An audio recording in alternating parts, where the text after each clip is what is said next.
Hello everyone, Jaspreet here. Welcome to my channel. This is chapter 3 of class 12th. The chapter 3 is user defined function, and today we are going to discuss about the exercise of this chapter, and this is part 6. अगर आप इससे related जो मैंने theoretical parts create किए हैं, अगर आप उन्हें देखना चाहते हैं तो उनके लिंक आपको मेरे डिस्क्रिप्शन बॉक्स में मिल जाएंगे. Let's start. The first question is multiple choice question, and in this the 1.1 question is in C the program execution starts from means जो हमारी C लैंग्वेज है उसमें जो प्रोग्राम की एग्जीक्यूशन होती है वो कहाँ से स्टार्ट होती है.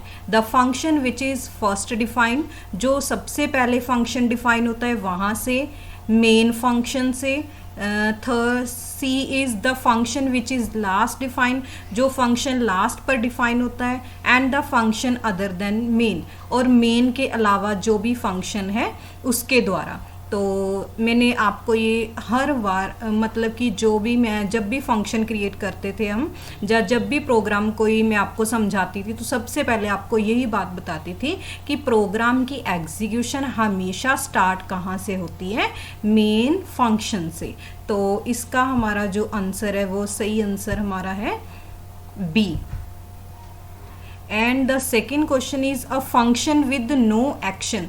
वो फंक्शन जिसमें कोई भी एक्शन नहीं होता, मतलब जिसमें कोई भी हम ऑपरेशन नहीं बनाते, ठीक है, ना ही कोई ऑपरेशन जो है वो क्रिएट होता है. तो ऐसा कौन सा फंक्शन है? इज़ एन इनवैलिड फंक्शन, जिसमें कोई एक्शन ही नहीं होगा, क्या वो इनवैलिड फंक्शन होगा? या फिर प्रोड्यूसेस सिंटैक्स एरर, या फिर अगर मतलब कि उसमें कोई एक्शन, हम कोई ऑपरेशन ही नहीं लिखेंगे फंक्शन के अंदर, तो क्या वो सिंटैक्स एरर देगा? और इज़ अलाउड, इससे हम बोल सकते हैं कि ये अलाउ करता है कि अगर हम फंक्शन क्रिएट कर रहे हैं उसमें कोई ऑपरेशन नहीं है तो ये फंक्शन तब भी अलाउड होगा. And is known as dummy function, और हम उसे डमी फंक्शन बोल सकते हैं, ठीक है. And the last one is returns zero, जिसमें कोई फंक्शन नहीं, वो फंक्शन जिसमें कोई एक्शन ही नहीं क्रिएट हो रहा, तो हमारे पास जो ज़ीरो है वो रिटर्न कराएगा. तो इसका सही आंसर हमारे पास सी है, इज़ अलाउड. अगर कोई भी हमने फंक्शन क्रिएट किया है, चाहे उसमें कोई भी एक्शन ना हो, चाहे उसमें कोई भी ऑपरेशन ना हो, परफॉर्म हो रहा हो, फिर भी वो उस फंक्शन को जो है हम अलाउ करते हैं और उसे हम डमी फंक्शन बोलते हैं, ठीक है. डमी फंक्शन का मतलब होता है ऑलरेडी जो पहले है उससे मिलता जुलता फंक्शन, ठीक है, dummy function. And third question is the default return data type in function is, मतलब कि जो हमारे पास functions होते हैं, ठीक है, उनकी जो अगर हम उन function के आगे कोई भी return types नहीं declare कर रहे, ठीक है, या define नहीं कर रहे, तो उसकी जो default return data type होगी तो वो क्या होगी, वो always हमारे पास int होगी. function की नहीं, सॉरी, return, जो भी मतलब कि function है वो जो भी value return करेगा, ठीक है, उसकी रिटर्न की डाटा टाइप क्या होगी. अगर हम उसके आगे कुछ भी नहीं लगा रहे, मतलब कि ना हम लिखा void return, int return, float return, कुछ भी नहीं लिखा, तो बाय डिफ़ॉल्ट वो क्या होगी, बाय डिफ़ॉल्ट वो इंटीजर ही होती है, इंट होती है, ठीक है. And the fourth question is the parameter passing mechanism used in C is. जो हम पैरामीटर पास कराते हैं, ठीक है, पैरामीटर हो गए, आर्गूमेंट्स हो गए, जिनमें हम पास कराते हैं सी में, वो कौन सा मतलब कि हम उस मैकेनिज्म को क्या बोल सकते हैं? Call by name, call by value, name call and none of these. देखो हम पैरामीटर पास मैकेनिज्म जो है वो हमारे पास सी में दो हैं, एक है कॉल बाय वैल्यू, एक है कॉल बाय रेफरेंस. बट यहाँ पर कॉल बाय रेफरेंस नहीं है और हमने कॉल बाय वैल्यू ही किया है, तो इसका सही आंसर बी आएगा, call by value. And the fifth question is the function main is, जो हमारे पास मेन फंक्शन होता है जहाँ से स्टार्टिंग होती है, ठीक है, प्रोग्राम की, तो वो क्या होता है, is a built in function, a user defined function, optional और ऑल ऑफ दीज क्या होता है। ठीक है, जो हमारे पास मेन फंक्शन होता है, मैंने आपको ऑलरेडी बताया कि यूज़र डिफाइंड फंक्शन और बिल्ट इन फंक्शन में वो क्या होता है, वो एक यूज़र डिफाइंड फंक्शन है, क्योंकि मेन के अंदर सारी प्रोग्रामिंग हम ही करते हैं ना, तो वो क्या होगा, हमारे द्वारा क्रिएट किया हुआ है, तो उसे हम बोलते हैं यूज़र डिफाइंड फंक्शन। तो इसका सही आंसर हमारे पास है। तो स्टार्ट करते हैं हम, ट्रू और false. The first one is it is necessary to have one return statement in a function. क्या ज़रूरी है कि जो भी हमारे पास फंक्शन है उसमें एक रिटर्न स्टेटमेंट तो होनी ही चाहिए। क्या ये ज़रूरी है या फिर नहीं? तो इसका हमारे पास आंसर आएगा फॉल्स, क्योंकि कोई भी फंक्शन है उसमें ज़रूरी नहीं है कि एक रिटर्न स्टेटमेंट तो होनी ही चाहिए, ऐसा कुछ भी नहीं होता। तो ये क्या है, हमारे पास फॉल्स है। ठीक है, सेकंड है हमारे पास, is it possible that a function can contain more than one return statement. क्या बोल रहे हैं कि ये पॉसिबल है कि कोई भी फंक्शन है जो वो एक या एक से ज़्यादा रिटर्न स्टेटमेंट जो होती हैं उन्हें मतलब कि मोर देन वन रिटर्न स्टेटमेंट्स उसमें होती हैं। ठीक है, एक फंक्शन में क्या ये पॉसिबल है कि हमारे पास एक फंक्शन है उसमें एक से ज़्यादा रिटर्न स्टेटमेंट्स हैं? हाँ, ये पॉसिबल है। ठीक है, एक से ज़्यादा रिटर्न स्टेटमेंट एक ही फंक्शन में हो सकती हैं हमारे पास। And the third is, can we pass a constant through a function. क्या बोल रहे हैं कि जो फंक्शन है उसमें हम जो एक कांस्टेंट होता है, ठीक है, उसे हम पास करवा सकते हैं या फिर नहीं? ये बिल्कुल सही है, हम किसी भी कांस्टेंट को पास करवा सकते हैं फंक्शन में। ठीक है, तो इसका आंसर हमारे पास ट्रू है। And the fourth is, function can send more than one return value and that is through returned statement। क्या बोल रहे हैं कि जो फंक्शन है वो एक से ज़्यादा रिटर्न वैल्यू को सेंड कर सकता है and is through return statement. और क्या वो रिटर्न स्टेटमेंट के थ्रू करेगा? ठीक है, तो इसका हमारे पास आंसर क्या है, फॉल्स है। इसका मतलब देखो क्या बोल रहे हैं कि जो फंक्शन होता है, ठीक है, क्या वो एक या एक से ज़्यादा जो रिटर्न वैल्यू है, ठीक है, उनको सेंड करता है। ठीक है, एंड दैट इज़, क्या वो रिटर्न स्टेटमेंट के थ्रू ही उन्हें सेंड करता है? ठीक है, तो ये फॉल्स है हमारे पास। And the fifth one is, to return back from a function. अगर हमने फंक्शन में रिटर्न करना है, ठीक है, we must use return statement.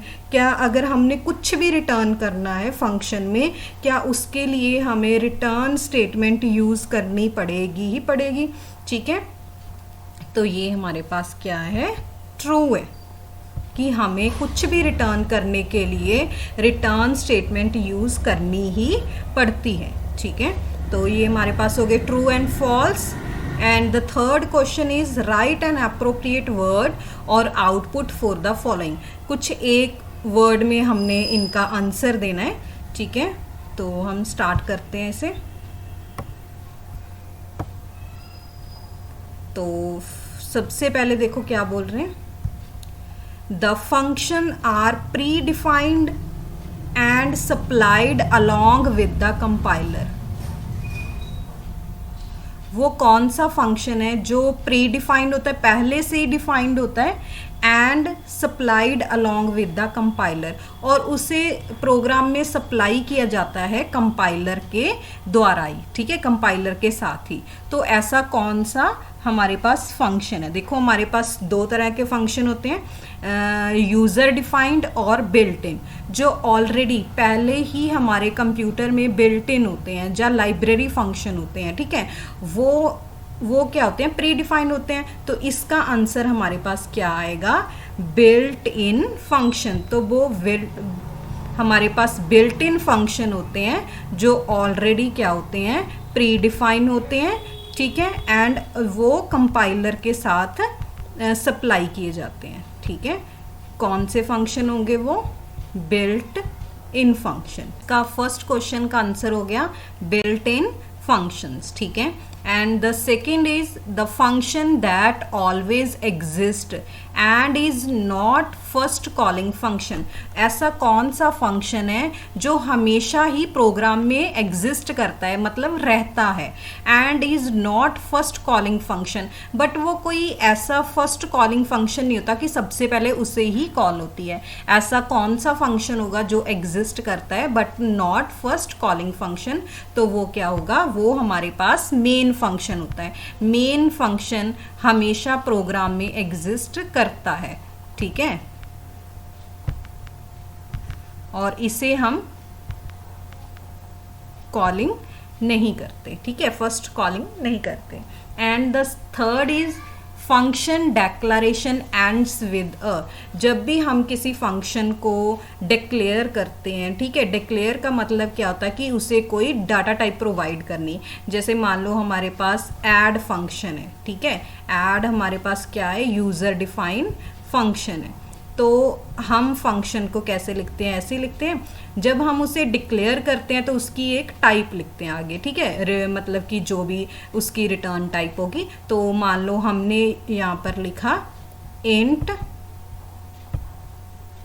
Int इसकी रिटर्न टाइप होगी, ठीक है। तो हमने इस फंक्शन को, ऐड फंक्शन को डिक्लेयर कर दिया, और उसका एंड किसके साथ होता है, सेमी कॉलन के साथ। तो इसका आंसर क्या आएगा, सेमी कॉलन, ठीक है। तो आप यहाँ पर सेमी कॉलन लिख सकते हो, सेमी, COLON,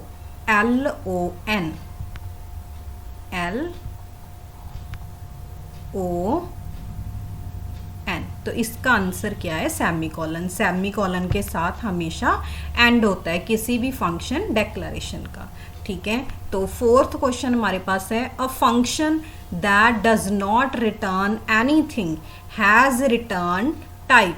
ऐसा कौन सा फंक्शन है जो क्या करता है, कभी भी कुछ भी रिटर्न नहीं करता, और उसे हम बोल सकते हैं कि वो रिटर्न टाइप होती है, ठीक है। तो ऐसा कौन सा फंक्शन है, तो डज नॉट रिटर्न, कुछ भी रिटर्न नहीं करता, बट उसके पास रिटर्न टाइप होती है। तो ऐसा कौन सा फंक्शन है हमारे पास, वो है हमारे पास void, ठीक है।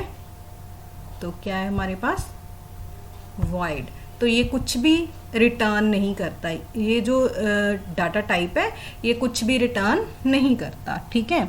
तो हमारा फिफ्थ क्वेश्चन है, which mechanism is used by a function to pass parameter. ऐसा कौन सा मैकेनिज्म है जो हम यूज़ करते हैं ताकि फंक्शन को हम मतलब कि कोई पैरामीटर पास करवा सके, ठीक है। तो इसका पहले भी हमारे पास आया था, तो वो क्या होगा, कॉल बाय वैल्यू। इसका आंसर हमारे पास क्या आएगा, कॉल बाय रेफरेंस भी हो सकता है, कॉल बाय वैल्यू भी हो सकता है, बट हमने इस चैप्टर में ओनली कॉल बाय वैल्यू को थोड़ा ज़्यादा डिटेल में किया, तो हम कॉल बाय वैल्यू ही लिखेंगे, ठीक है। तो इसका आंसर हमारे पास है कॉल बाय वैल्यू। तो ये हमारे थैंक्स फॉर वॉचिंग। अगर आपको ये वीडियो पसंद आई है तो आप इसे लाइक ज़रूर करें, और अगर आपने मेरे इस चैनल को सब्सक्राइब नहीं किया तो प्लीज़ आप अभी इस चैनल को सब्सक्राइब करें।